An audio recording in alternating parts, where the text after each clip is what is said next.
Good morning. You are listening to National Real Estate Auction Radio. I am your host, Doug Dennison, and we are broadcasting from beautiful St. Augustine, Florida, the nation's oldest city at WFOY 1240 AM studios. Through the power of the internet, this program is being streamed worldwide on 1240news.com.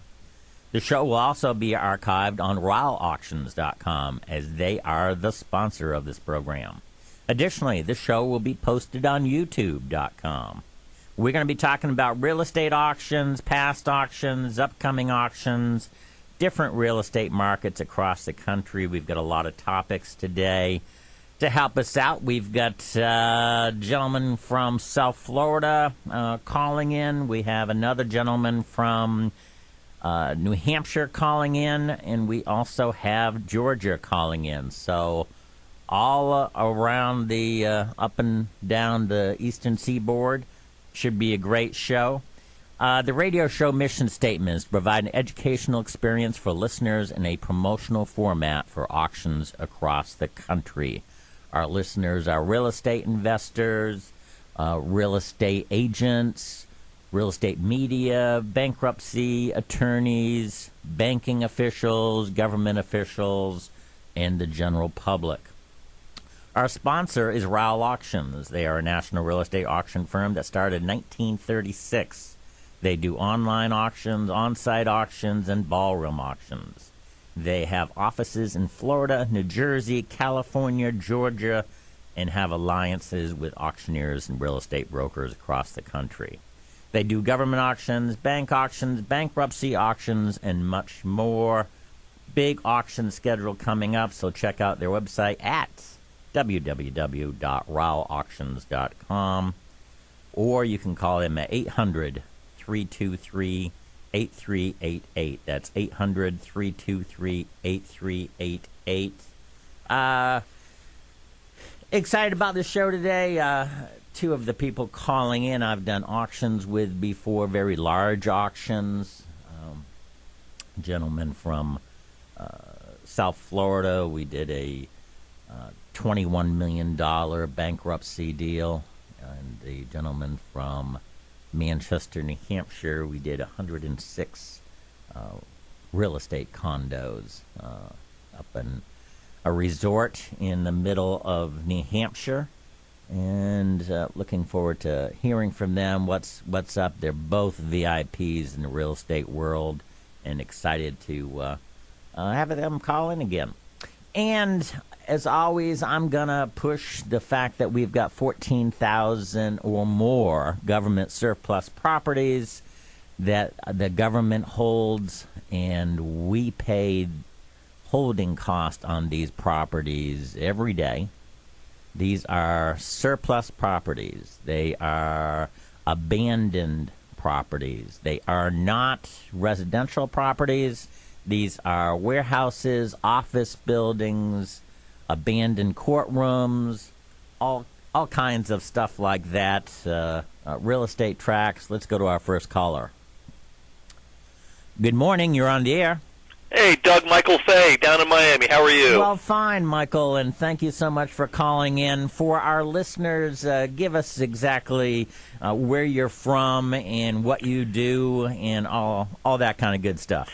Oh, that's great. I am chairman and founding partner with Colliers International South Florida.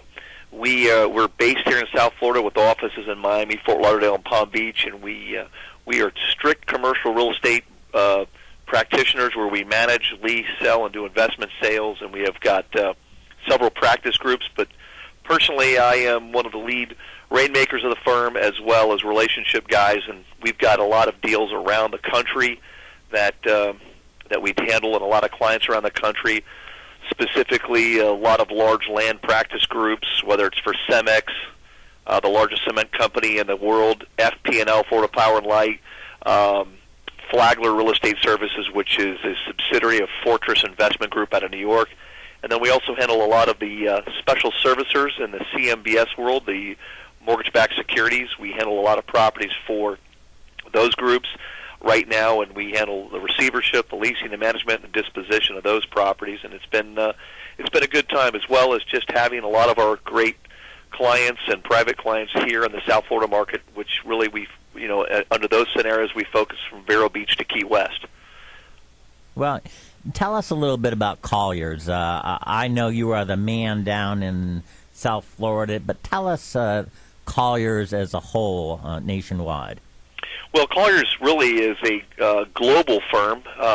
It depends on which surveys you believe and which surveys are out there at any given time. We're usually anywhere between the second and third, maybe fourth largest commercial real estate firm in the globe, depending on who's counting and what year it is.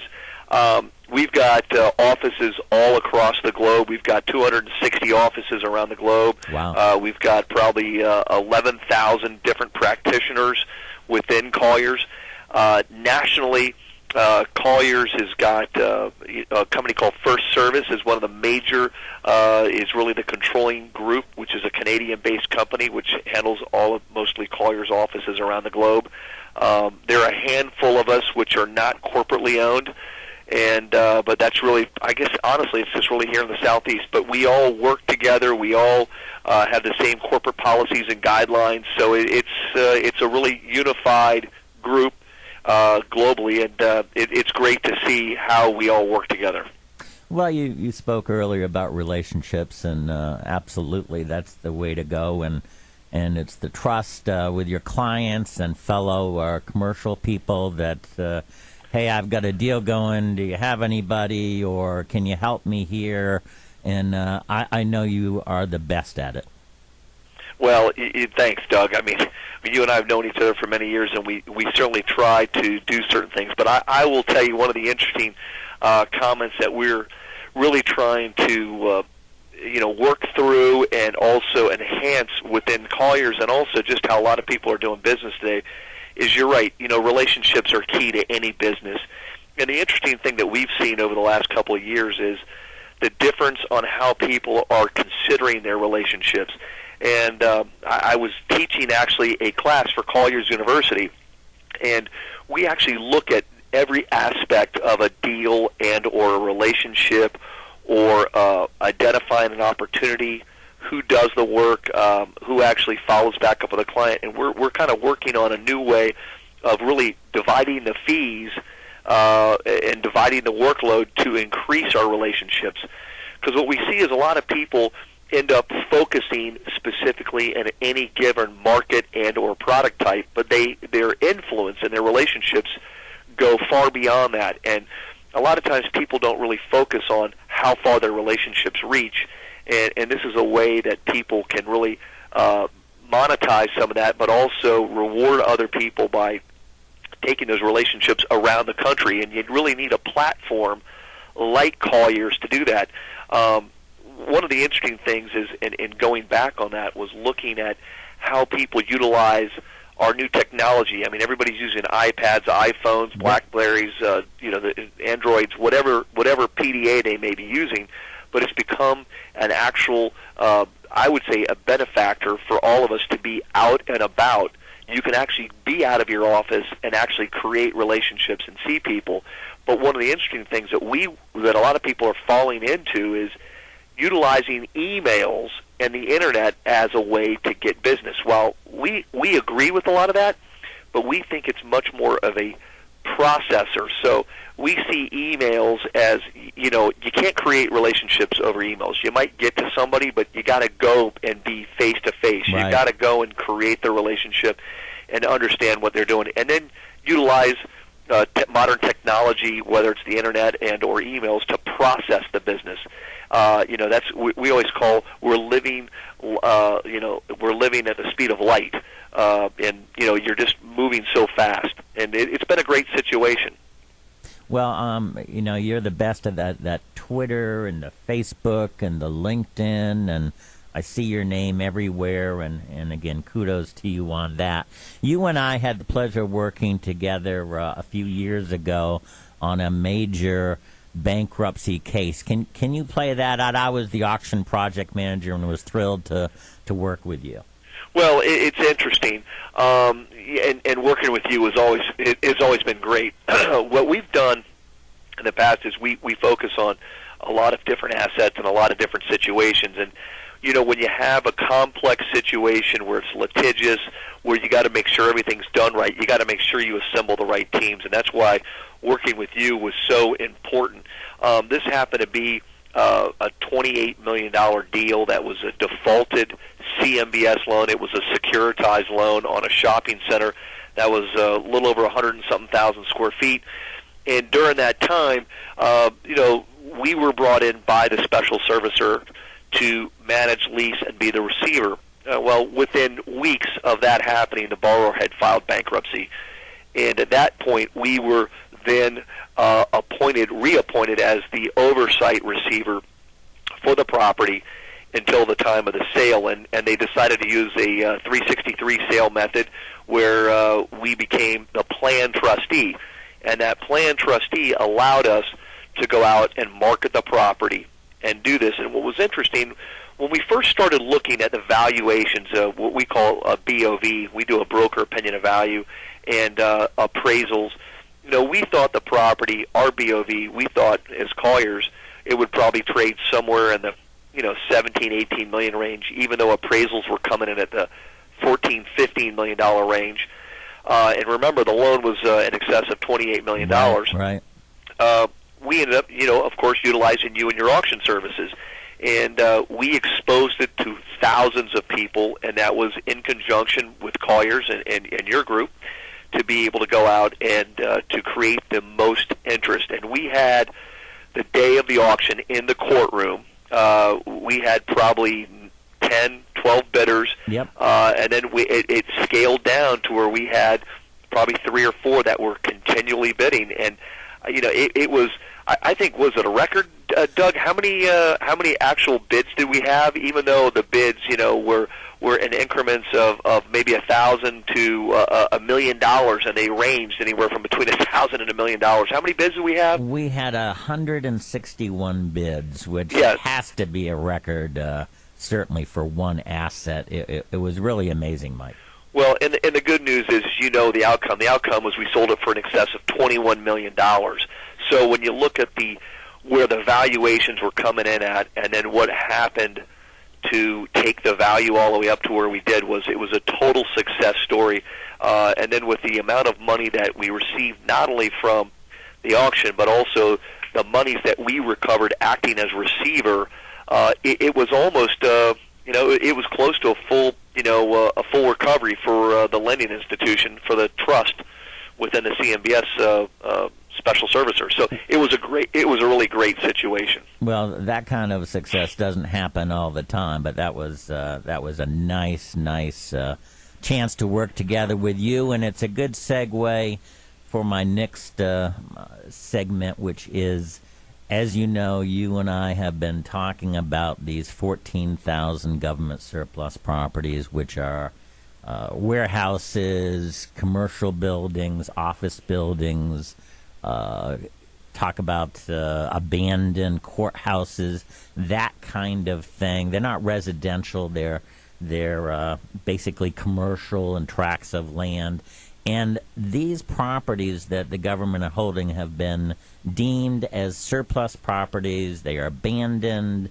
And what happens with abandoned properties? What are the problems with values, the area around the property?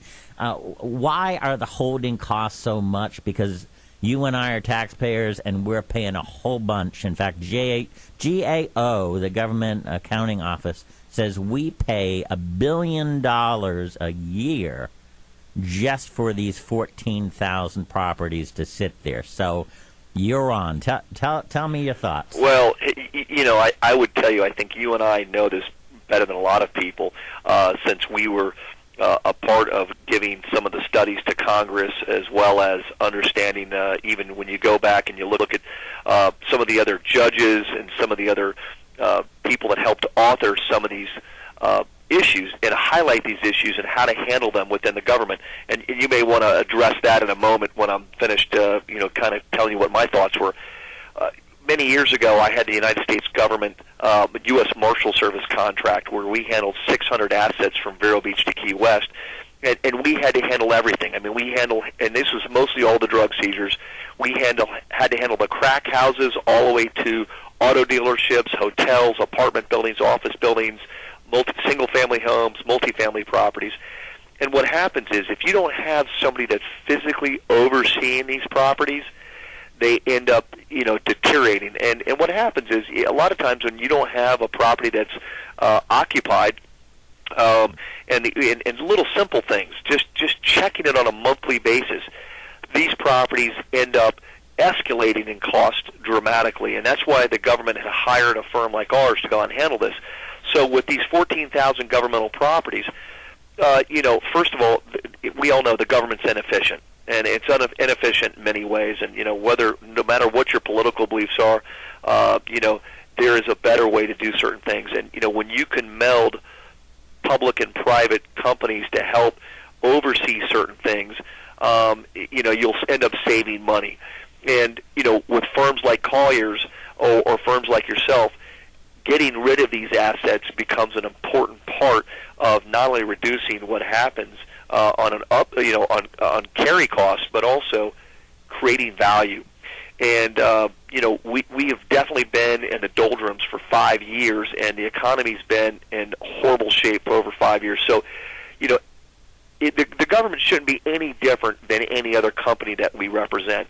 And a lot of these companies we represent on their surplus properties are saying, okay, what is the cost of us to maintain this? What is the benefit we're going to get in the future?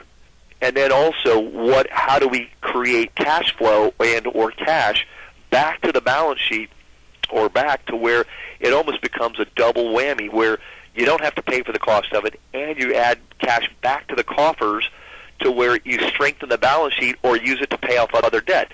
And a lot of these companies use this. So the federal government shouldn't be any different than any other corporate group in America that is being smart about their real estate. So, for us, I think, utilizing the auction platform, utilizing the sales process, and understanding all these assets, I mean, they should go out and really start to look at, deploying companies like yourself and ourselves to do these things. But, there's so much business. I'm not talking about one group. I mean, you could have 4 or 5 preferred providers to handle this, right, and to do this. And, we've done this for the FDIC. One of our big things is during the loan loss share agreements with the government, the banks are being sold, and there's probably another 700 banks alone on the watch list still on the government. So, we're very involved with that, and we are one of the approved FDIC contractors and vendors. So when a bank gets taken over, they end up sending us the unused branches or other REO properties that were not there, and we help sell those. So there's no different. I mean, they should be deploying the same business model to these 14,000 surplus properties. Well, of course, I agree, and have been working up in Washington trying to get the ball rolling. They're a little slow up there, but you just got to keep on moving on and spurring it. And I want to thank you on behalf of, I guess, the taxpayers, because you wrote a letter along with me and several other VIP South Florida leaders about the 14,000 government surplus properties when there was a congressional hearing down in Miami. Your letter and mine and 8 others ended up in the congressional record. You can make a difference, Mike. Well, it's true. A lot of people sit there and say, well, wow, you're a part of the congressional record. Well, it is true, but at the same time, the people that, you got and rounded up to help this and this cause only highlights the real need to do this. And everybody in America, how do you get involved? Well, of course, voting is number one, but you can get involved to where you can help the government and become much more accountable to a lot of different things on where waste is, or how do we come back to get our country back on a strong financial footing. And there's a lot of ways to do that, and this is certainly one of them. Well, I agree, and if we can get the private sector to help out in selling, auctioning, working with brokers, I think that's a major plus. And when the private people, the taxpayers, are buying it. Now they're paying taxes to the local tax base, the counties, the cities. Now they're investing money. Now they're hiring new people for that business. Now they're going out and get goods and services. It's a win-win, and I appreciate all your help and your professionalism, Mike. Tell us, again, you're the man down in South Florida. How can people get a hold of you? Well, it's real simple. You can get a hold of me through my email, which is michael.fay, F-A-Y, F as in Frank, A-Y, at Colliers, spelled COLLIERS.com. And you can welcome to call me anytime on our main phone number, 305-446-0011. I am available all the time. I work 24/7, 365 all the time, and I enjoy meeting new people, and I enjoy helping new people. And, you know, the world is round. You never know how you can help someone, or, you meet someone and it comes back to you. But it doesn't matter even if it comes back to you. It's just about, I always call it paying it forward, and there's been a lot of great things with that. So we enjoy our business, though. I mean, I don't consider what I do work. I consider it fun. Well, you do good work. You have a lot of fun. I look forward to the next chance that we work together. Hopefully, you and I can keep on pushing this 14,000 government surplus properties to our elected officials and making noise up there, so eventually Republicans, Democrats, the president, the House, the Senate can say, gee, what a great idea. Let's sell these properties and not burden the American taxpayer. Well, as you said earlier, not to sound like the Reagan trickle-down theory, but, a lot of these properties are dispersed around the whole country, not only in major metropolitan cities, but also tertiary markets and rural areas. And what you look at is the trickle-down theory. Every one of these counties, as you well know, are not receiving tax dollars on these. You look at them being vacant buildings and or unutilized. You get a private sector buyer that comes in, automatically the real estate taxes, as you say, go up. Automatically you create jobs. Automatically you end up helping surrounding areas and regeneration and or rebirth or renewal of certain areas. I mean, it just keeps going on down the line, and that's what's really important. So I think that across the board, only good can come of this. And then of course you think about all the tax dollars you save on not maintaining these properties, but also the amount of dollars that comes back to use in other areas of the country, whether it's paying down the national debt or just utilizing other better beneficial programs that will benefit everyone in the U.S. Mike, you are the man. I thank you so much for being on the show this Friday morning. You have a wonderful weekend, sir. Doug, thank you so much. And again, congratulations on all of your success, as well as, having a great firm that you work with and creating value for a lot of different individuals and companies as well, that what you do. So we appreciate it, and thanks so much for having us. Take care, Mike. Bye-bye. Bye-bye. All right, that was Michael Fay, CEO of Colliers International of South Florida. Good stuff. Good stuff. Mike is a good friend and obviously a great spokesman. Hey, we're going to go and do a short ad, and we'll be right back. All right, we are back. You're listening to the National Real Estate Auction Radio Show. I am your host, Doug Dennison, and we are broadcasting from beautiful St. Augustine, Florida, the nation's oldest city, at WFOY 1240 AM studios. We just had Michael Fay, CEO of Colliers International of South Florida, on the show. Great guy and very knowledgeable. He is a deal maker, a rainmaker. He very involved in what's happening down in South Florida, and part of all that rebirth down there. They're doing great things down there in residential and commercial, and so kudos to him. He mentioned and talked about the need to sell these 14,000 government surplus properties, that they're hurting the area. They're not paying taxes. They're costing those 14,000 government surplus properties, according to the GAO. $1 billion a year in holding cost. $1 billion a year in holding cost.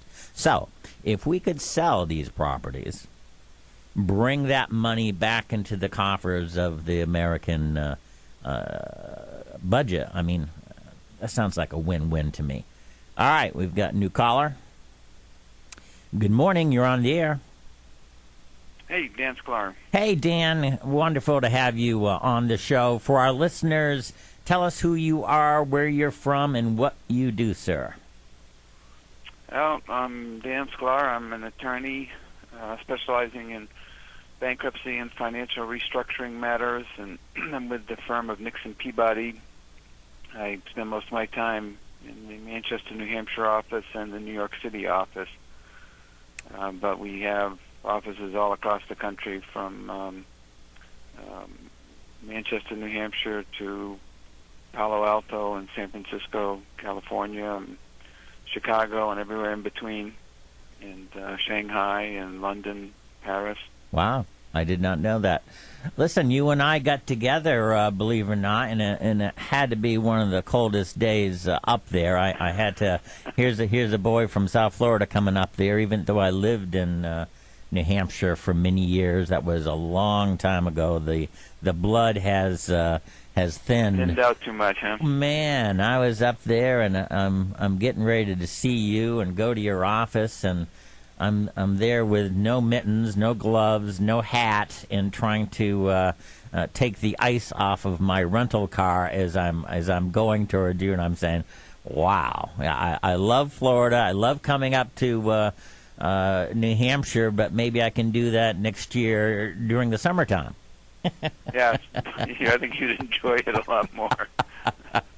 It was Get a little break from the heat. It was 4 below that day that I got to see you, and we had a nice talk. You spent some time with me talking about what's happening in the market there, what you've been doing, working with banks and bankruptcies and foreclosures, and I was able to give you some of my stuff, and I appreciated that time, Dan.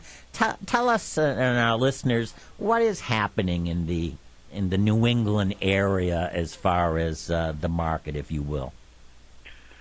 Well, you saw the statistics recently for the last couple of months. I mean, the residential foreclosures have been down, and I see that starting to happen here.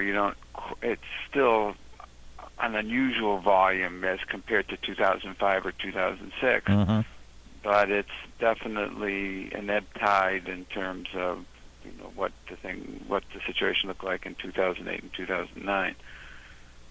So things are improving a little bit. There's not yet. I haven't seen yet the kind of the hedge fund buyers coming in and buying up a lot of properties. I was just on Realty Track last night, looking around to see what's available, and there's quite a bit of bank-owned property available for sale. And we're not ever going to be a high-growth area, so you're not going to be able to see a 15% return in a year like you would in the Boston area or in New York or one of the hot markets like Miami. But we're slow and steady. We didn't get hit that bad. And then there's a lot of other things. There is, in my view, an increase in the commercial properties that are available. I've got, in the last 6 months, almost triple the activity that I've seen. Why do you think that? Why do you think that's so, Dan? I think the regulators are putting a little pressure on the lenders now to start to clean off the balance sheet a little bit, and forcing them to put on non-accrual some of these credits, which means that banks they were willing to sit and wait on kind of a cash flow mortgage basis, but now they're getting impatient and want to move these classified loans off their books. Dan, you and I worked together a long time ago, but it was a fun auction. I was the auction project manager, at the time. I worked with Walter Liff up there from Action Auctions in New Hampshire. Tell us how that deal went down, and tell the folks a little bit about the particulars and how you got involved to help that whole situation. And you got to remind me which one that was. I'm talking about the 106. I know we worked a couple of times, but I think it was 105, 106 resort condominiums up in Waterville Valley. You were helping the cause. I think you were working for the lender at the time. Right. So the lender was the federal government. It was called not the RTC one, but the one that was for the FDIC. Okay. Was, taken over the federal by Hilco. Okay. And Bonham, Bank of New England, the federal contractor that came in for the FDIC and took over the troubled banks. The six largest banks in New Hampshire failed. Yes. All on the same day. Yes. All of them had just barely made it to the billion-dollar size, and it had been quite a bubble. But so Bonham, that was a timeshare and condominium resort property that. Back then, I actually used to teach a course at University of New Hampshire on how to buy property at foreclosure. It was 92, 93 recession and housing bubble burst, and we had it bad. We didn't have a bubble this last time in 2007 to the same extent, but right. We had a big one back then. It was a very hot. You could get a property, a condo under contract. And in the 45-day period from contract to closing, it would appreciate 15%. You could flip your contract and make money. Yep. Without ever having to close. That's a bubble. That's a real bubble. But yeah, so we had quite a big show for that auction. We blew out all the available inventory. Some of them were even partially completed. We sold those too. Yep. And we did it we in had a big tent set up, and you guys staffed it with a dozen people or so. We were signing contracts right and left as you guys were auctioning them off. You were busy back in the area for the closing area, but we had to do it in a I don't want to say a horse stadium, but some kind of a showing area. And because that was the biggest place that we could find, because we had 1,000 people in the facility bidding on the property. So it was great. And again, I want to thank you for all your professionalism on that, and it was a nice success. And onward and upward. You are when I talked to you 5-6 weeks ago, whenever it was. You told me that you once had a TV show. Is that correct? Yeah. TV, radio show? One time it was, it reached 92,000 homes. It Wow. was the largest TV market in the state, the cable network.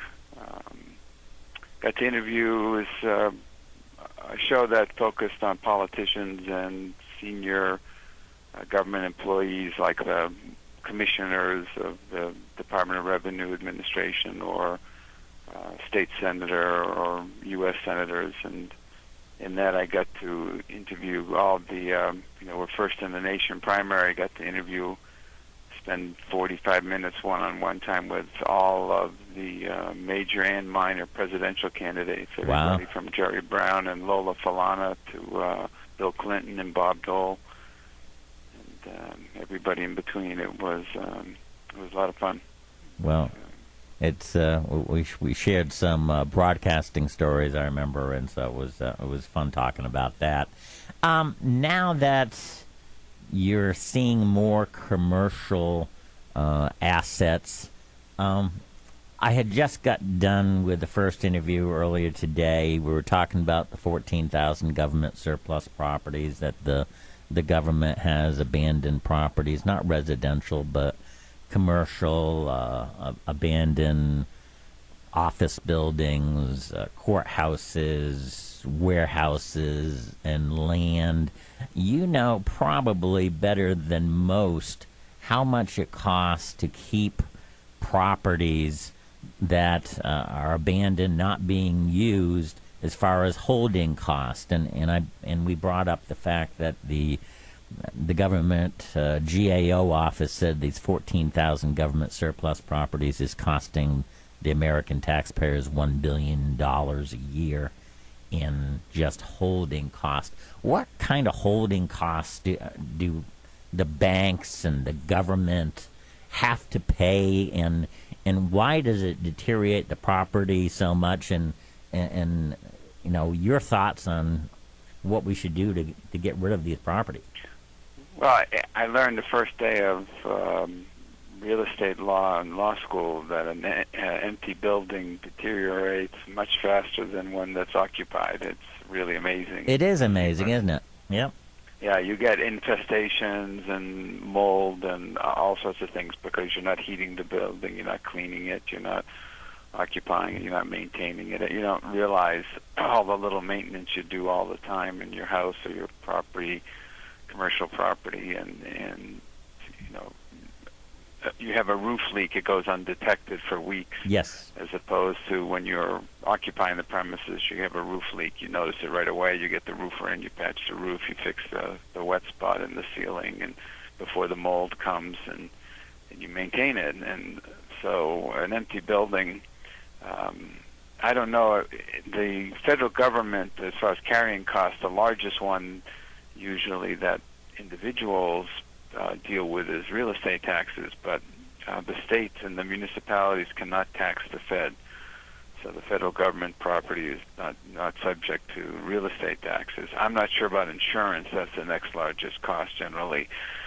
If the government self-insures or if they have insurance, regular insurance policies like everybody else buys. But then you have, you have to maintain a certain level of heat. Yep. And the government's got to pay for electricity, the government's got to pay for oil or gas or whatever the heating basis is, or cooling. In Florida, you've got to keep the air conditioning on or Yes. that thing will mold up like crazy. Yep. So you've got utility expenses that you've got to deal with. You've got to have somebody go in periodically and make sure you don't have squatters and of any kind. So there are contracts that the government has to have with service providers like different property management companies that go and check up on the properties, and then again they don't go in daily or even weekly, but No. It's kind of a monthly inspection. So you could have a pipe have burst and water pouring out Yep. for weeks Yep. before somebody realizes what's going on, and then what would have been a $5,000 repair is a $200,000 repair. Good So it's a thought. nightmare. And it's funny you bring it up as a topic because we were just looking at client of mine's looking at the book of properties. The state of New Hampshire has 1,200 properties. A half an acre extra that they took when they did an off ramp to property that was taken for non-payment of taxes and everything in between. But there's quite a portfolio of properties that are just assets that are tied up that could be put to much better use. I mean, if they were sold, the state would generate the income, but then they would generate the tax income from the private ownership of that property. So Exactly. they're losing double, same as the feds. Yes. Not yes. only are they costing them money, but they're if they were to sell that property and somebody were to lease it and have taxable income, they would get income tax revenue from the private owner of that property as opposed to having a negative. So the swing, I'm sure, is much greater than $1 billion. Yep, and a private person that comes in, buys the property. What's he going to do? He's going to fix it up. He's going to hire new people. Employment, that's a good thing.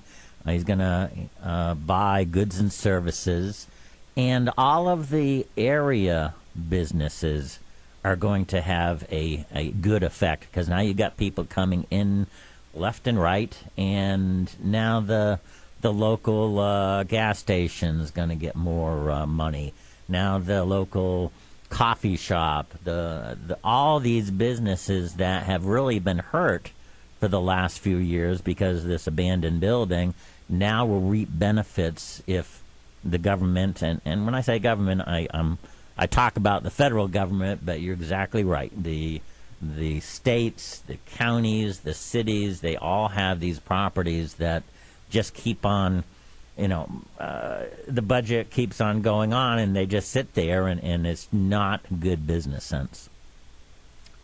But no, they'd be better off giving it away.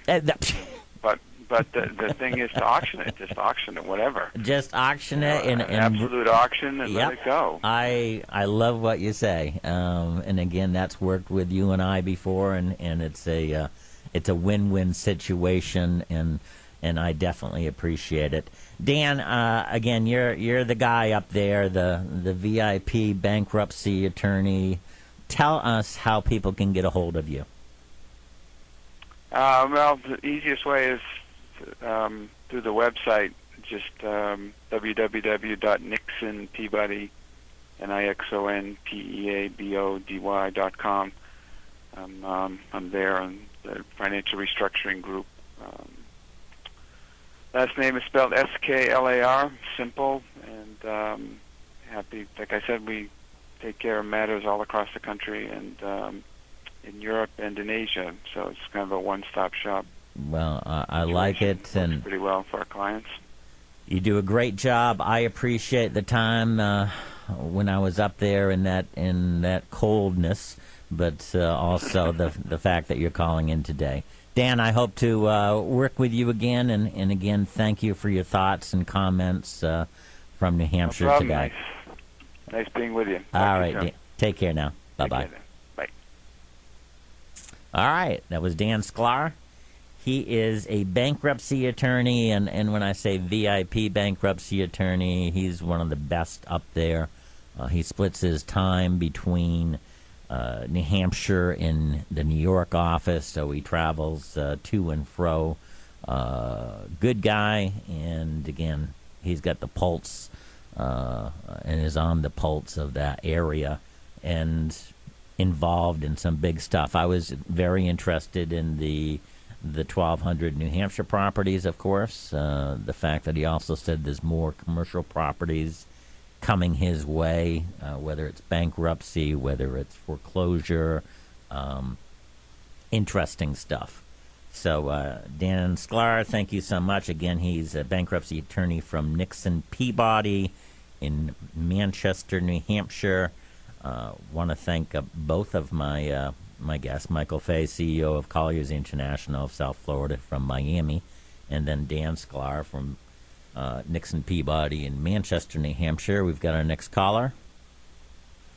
Good morning. You're on the air. Good morning, Doug. Tommy Rowell. How are you? Well, I'm fine, sir. Thank you so much for calling in. We've had a great show. We've had Michael Fay of the CEO of Colliers International, and he was kind of on a rant on why we should get rid of these 14,000 government surplus properties, and it was wonderful to hear. So, I don't have to hear myself all the time. I get somebody else to talk about it. And then we just had Dan Sklar, all the way up from New Hampshire, a bankruptcy attorney, and he's talking about New Hampshire has 1,200 surplus properties that they should be sold at absolute auction because they're really hurting themselves in two ways. They're not getting any tax base, and all these properties are deteriorating and decreasing in value. So it was a great show, but you are the CEO of Rowell Auctions, and I know you feel the same about this, but more importantly, tell us what Rowell is doing right now. Are there any upcoming auctions coming up? Doug, we do have quite a few auctions upcoming in the next several weeks.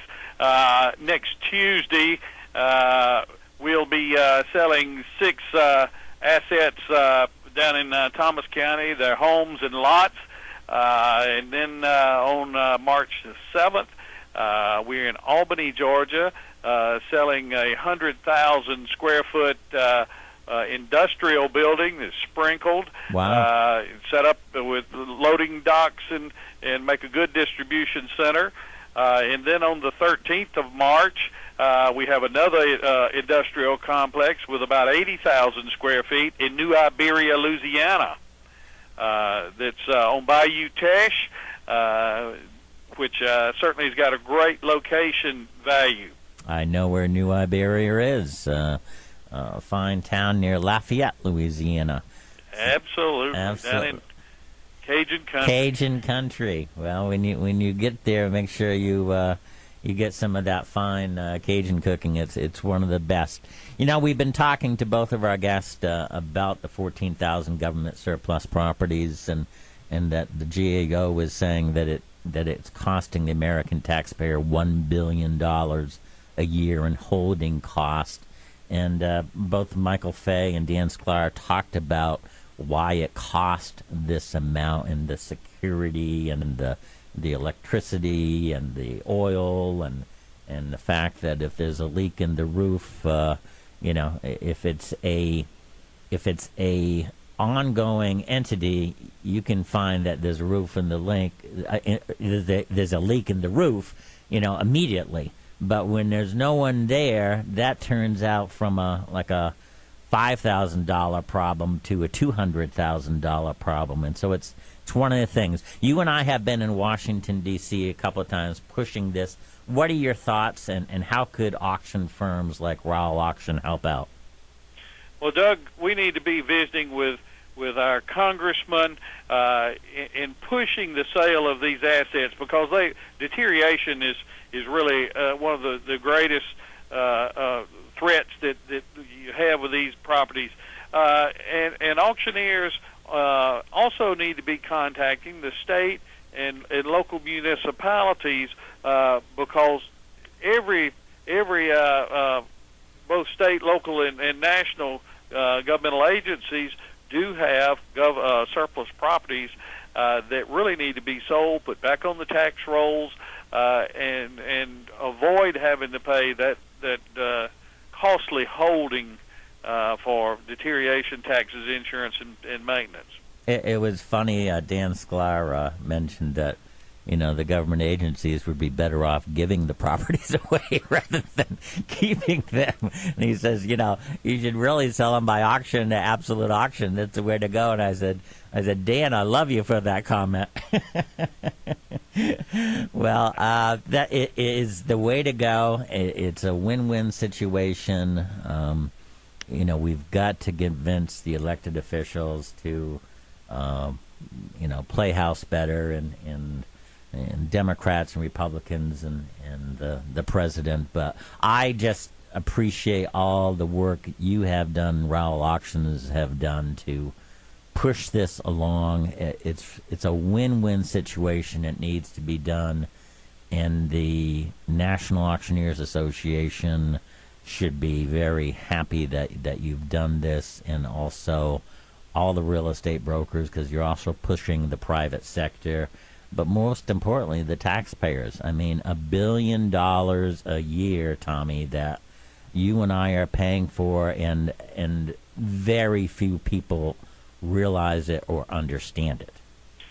And we really don't understand the concept of $1 billion, Doug. Yep. When several years ago we thought $1 million, but when you take 1,000 million to make $1 billion, it is really a huge amount of money that we really need to save and avoid having to pay year after year after year. It's just common sense. If you had a property that you had owned and you weren't using, and maybe you could, maybe in a year you might say, well, I got to get rid of this because I don't have a plan for it. It's costing me money.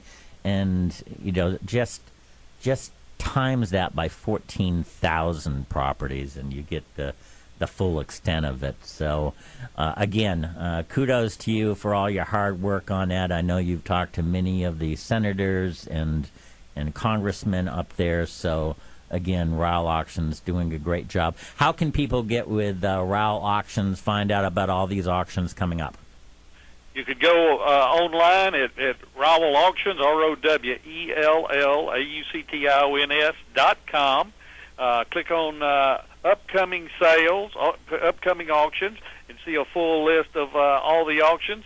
And if you'd like to call us, you may call us at 800-323-8388 at Rowell Auctions. Give Thank us you that. for having me on today, Doug. Give us that 800 number one more time. 800-323-8388. Very good. Tommy, thanks so much for calling in. Thank you, Doug. Have a good day. You bet. Bye-bye. All right, that was Tommy Rowell, CEO of Rowell Auctions. Thank you so much for listening, everybody. We'll be back next week. Have a wonderful weekend. Take care.